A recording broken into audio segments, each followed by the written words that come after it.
students. Today here we are looking at Newton's 3 laws of motion. This is Miss Clay bringing you science from my home. Well, Newton's first law says that an object at rest will remain at rest unless a force is applied to it, and an object in motion will stay in motion unless a force is applied to it. So let us see if Newton's first law is demonstrated here.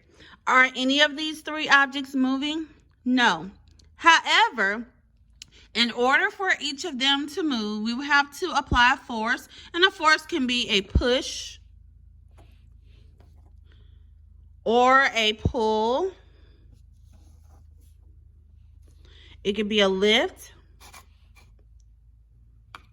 So we see also that yes, we did show Newton's first law, which is also called the law of inertia. It is the ability of an object to resist a force or change. Well, let's look at the second part of the law of inertia, which is Newton's first law. An object in motion will continue in motion unless a force is applied to it. So I am going to give the ball a push. Yes, that ball continued to move until a force came into contact with the ball. So what forces were acting on the ball? Well, you had the force of my hand pushing the ball. You had the force of the table pushing back up on the ball. And then you had an opposite force of the vase that was there stopping the ball. And so when there is no motion, the net force, the sum of all forces, is 0, and there will be no movement. But if a ball or one of these objects is moving, then the net force would not be 0. Okay? We also have the force of friction. Now, circular objects are going to reduce the friction. And how can we tell? Well, let's do a little activity or experiment here.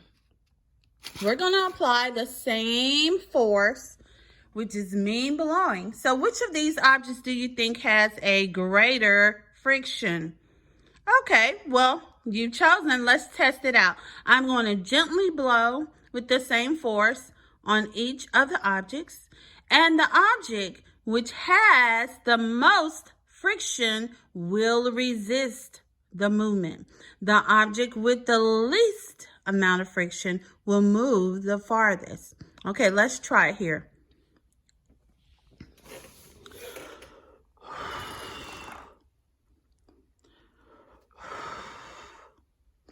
So, you guessed it.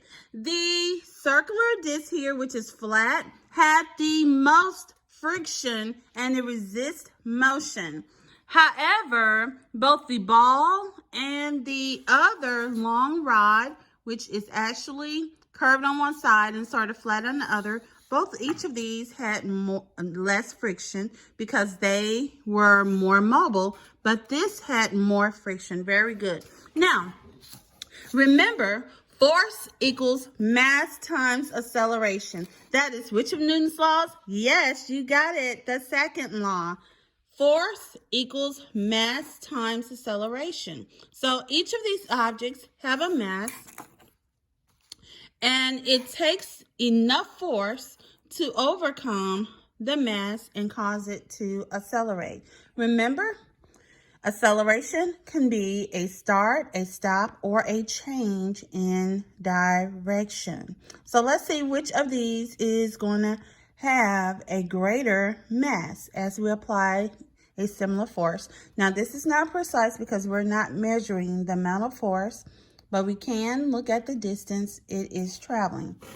Okay, let's start here first with the disc here. Wow. As I was blowing on the disc, the ball moved. Let's try here with the rod. There was some movement still. So we know that the lightest of the mass or the least mass has to be the ball because it accelerated the farthest when we use the same amount of force. Newton's third law says, for every action, there is an equal but opposite reaction, and reaction forces occur in pairs. So let's demonstrate with the ball here. So I'm going to bounce the ball. Okay, so the first force that was applied was me pushing on the ball downward. The ball, and let's try that again.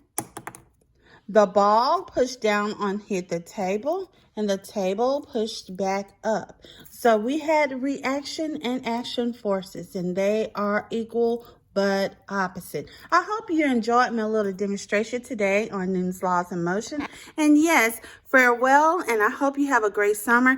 This is Mrs. Clay coming to you from Science from My Home. Be blessed. Goodbye.